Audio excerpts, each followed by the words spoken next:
If you will, turn to Luke chapter 18. Luke chapter 18.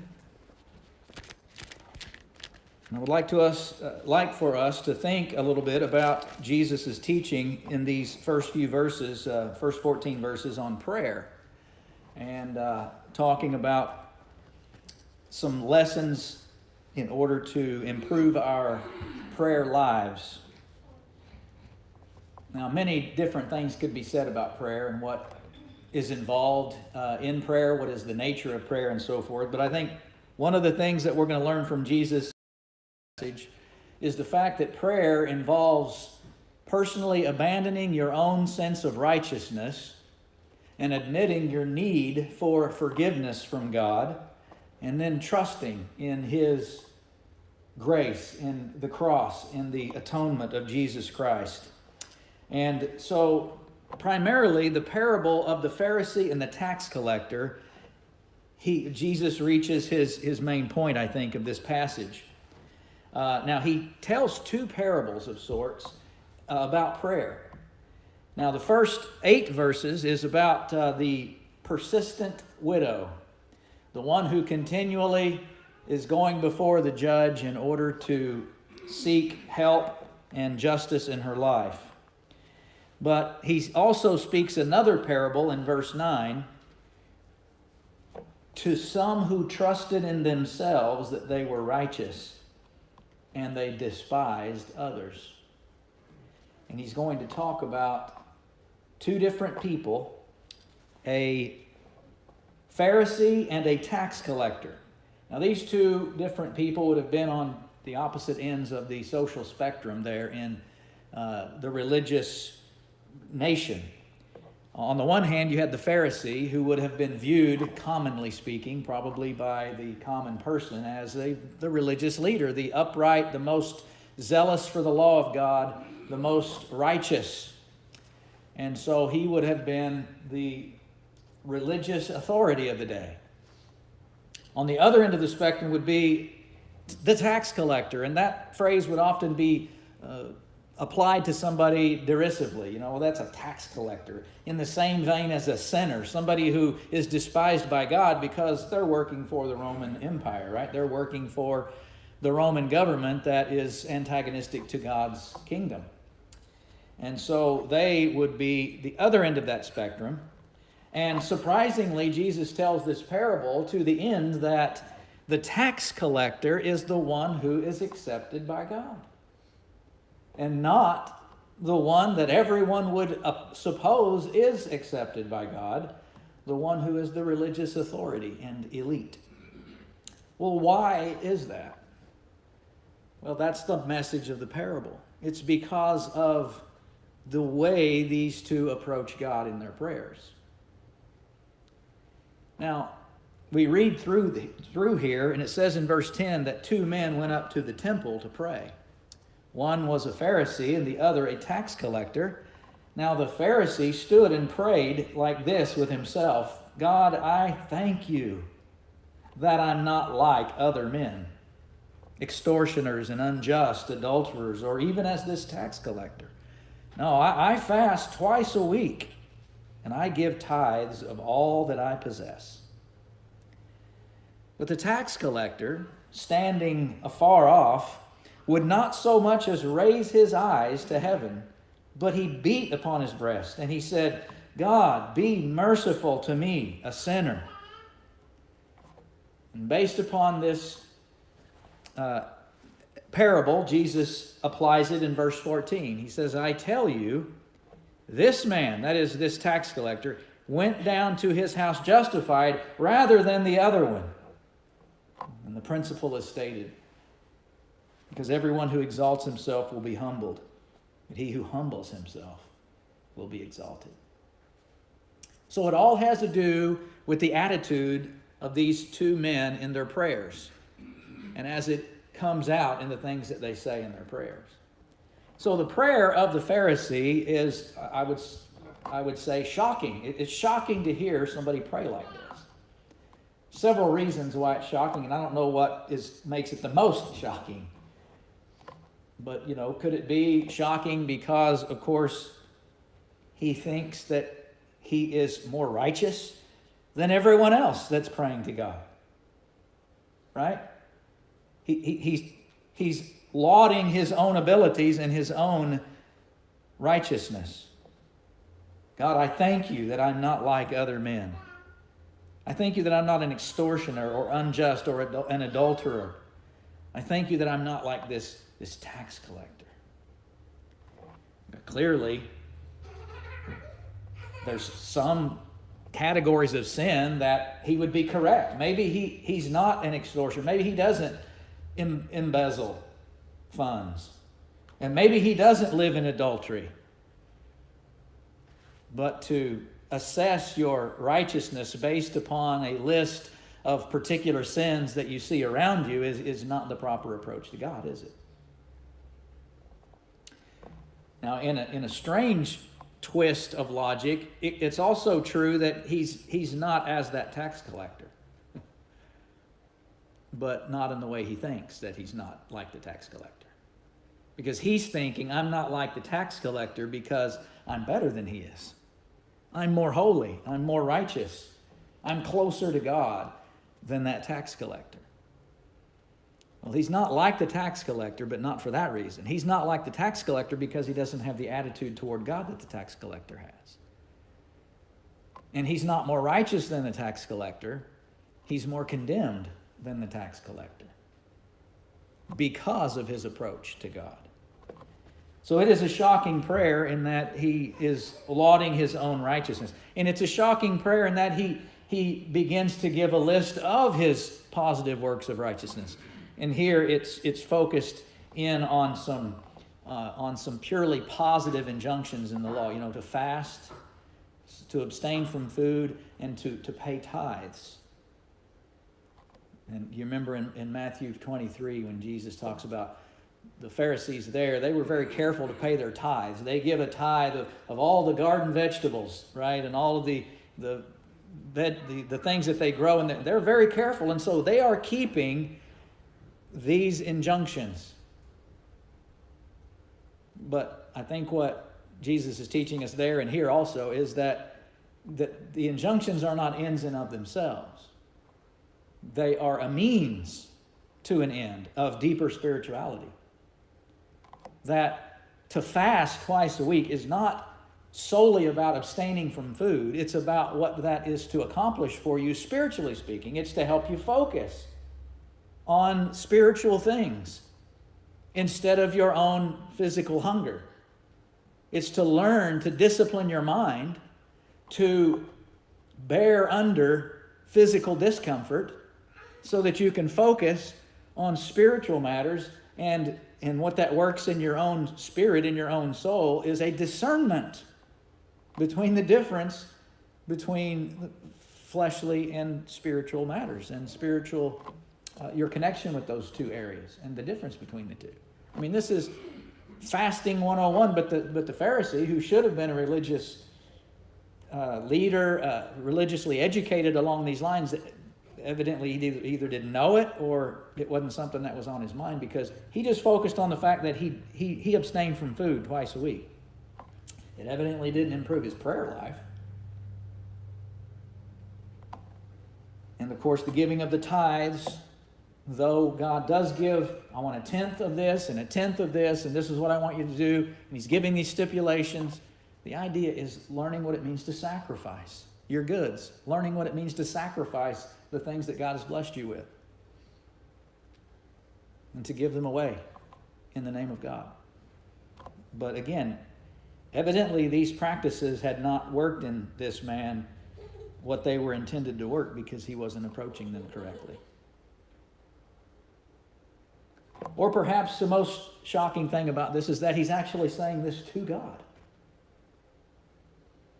As if now you have to add insult to injury. Not only is it totally misguided, his approach to God, but the boldness and the audacity of this man to actually say these words to God as if he has every right to say them.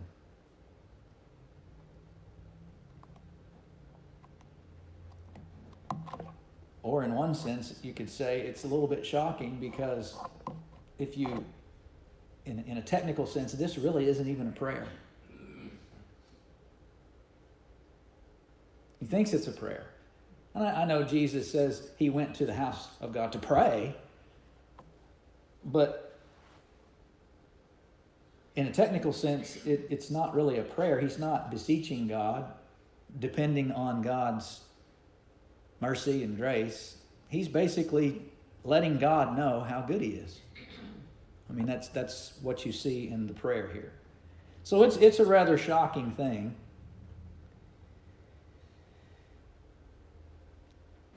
Now, I don't know that if you couple this with like Matthew chapter 6, where Jesus there talks about these Pharisees or these religious leaders who love to pray in the synagogue so that they can be seen by all the people and pray.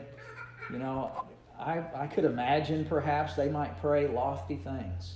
They might say all kinds of lofty things. And maybe those things sound good too. Talk about how great God is and about how holy God is and about how much Israel is his beloved and on and on and on and on. But I think what Jesus is doing here, he's given us insight into what's going on in the heart of these kinds of people who have missed the whole point because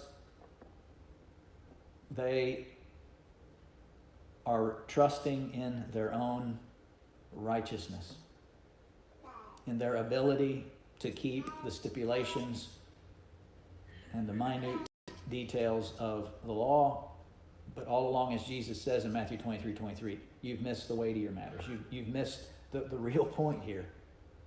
Justice, mercy, faithfulness. And so you have set in contrast, of course, this one that you would expect would not know how to approach God, right? The general consensus might be that, well, this person doesn't even have a relationship with God because he's working for the wrong team. So he's under condemnation from God already, so he doesn't even have a right to approach God. And interestingly, I think that the tax collector agreed with the fact that he doesn't have a right to approach God. Why do we say that? Because of how Jesus explains his attitude, standing afar off. He probably thought, I don't have any right to go before the king. And so he was timid, if you want, I don't know what the word is. He was fearful of approaching a holy God. So he stood afar off. It says he would not so much as raise his eyes to heaven. So are you seeing again Jesus trying to paint the picture where he is humiliated because of his recognition of his own unrighteousness. And he doesn't even feel like he's in a place where he can lift his eyes are downcast. And it goes on to say he beat his breast. And that's some of the reactions that you see in other places, maybe tearing, ripping the clothing. Also, that's another visceral reaction of people who are in grief or who are in mourning or have an emotional response. And evidently that's what's being said here about this man and his recognition of his unrighteousness and his absolute dependence on God to forgive him, to have any hope. And of course, his prayer has nothing about his accolades, right? His prayer is an actual prayer. It's a petition, clearly, where he's asking God, be merciful to me. So he recognizes his need for mercy. And you've heard the distinction there between grace and mercy. Grace is when God gives you a gift that you don't deserve. Mercy would be the other side of that same coin, right? Where God is going to withhold the punishment that you do deserve. And so he's begging for God to withhold the punishment that he does deserve because he says, I'm a sinner. And of course, this is Jesus' whole point of teaching us about how to approach God. And here in prayer, right? And this would apply to any approach to God, prayer and praise and worship, in meditation, in any of these avenues where you approach God. This is what Jesus is trying to get into our thoughts is, if you want to be justified, that is to say, if you want to actually have a real relationship with God, if you exalt yourself, you will be humbled. If you humble yourself, you will be exalted. It's pretty straightforward. It's not a difficult lesson, but it is a good meditation, I think. And it's one that we all need to contemplate from time to time. So the main points that I started out with that we reinforced here is that prayer, at least in this section of Scripture, prayer, Jesus is teaching us, is someone who's willing to let go of all of their perceived self-righteousness. Number two, to admit their desperate need for God's grace and mercy toward you. And then to trust. To trust that God, in His grace and mercy, will provide that relationship on your behalf, because there's nothing you can do to affect it, to make it happen. So it's about humbling yourself and recognizing this. And this is a healthy attitude. This is a healthy attitude before God, because what it does is it helps us to understand our proper place. This is the proper place for man, is to recognize that God is the provider, that God is to be feared, He's to be reverenced, and that we should never assume to approach His throne flippantly. And that attitude is much more than meticulous observance of purely positive law, because all of that is to aim toward cultivating an attitude that will be pleasing to the Lord. So it is an attitude of respect and reverence and fear, but it is also an attitude that says, I trust that God is going to accept me because of Jesus Christ. That would be the rest of the theology behind this, right? Jesus Himself is teaching this. He hasn't yet died for but His point is that God is going to extend mercy to this man, and this man is going to go to his house justified. And of course, all of that is extended because of the work of Jesus Christ. And so it is a healthy attitude to have, and it is one that says, okay, whatever I accomplish in this life, whatever service I might render, whatever honor might be given to me for service rendered, is really all because God in His mercy has accepted me into His fold, and that He has made me a part of His people, and He has graced me with the opportunity to serve. And so it's never a thought of, I have done this and I have done that, and I'm thankful that I am better than all of these other people. So it is a complete attitude emphasis that Jesus is getting across here in this particular parable. So that's all I wanted to do, is just have a devotional thought, I guess, about what Jesus is saying here about prayer, and that it is a good thing to continue to cultivate this kind of an attitude. And whatever sacrifices that we make, say, as we mentioned, in fasting, in our sacrificial giving, in our serving, we got to remember that those are not ends in and of themselves, but they are means to, several ends, but the end we see in this parable, it's a means to help us to connect with God more genuinely, so that we can have more spiritual discernment, and so that we can have a right understanding of our rightful place in this created order. Because you're not going to get that message, of course, in the world. The message, especially of our culture today, is the idol of self. It's all about what you want. You can decide for yourself who you are, what you're going to be about, even who you are. But the Bible says, no, God has decided all of that because He's the Creator. The reality out there is that you're a creature. And of course, according to the Bible, you are a creature that has been created such that you can have a real relationship with God. But it's not going to happen unless you approach Him properly, correctly, and humbly.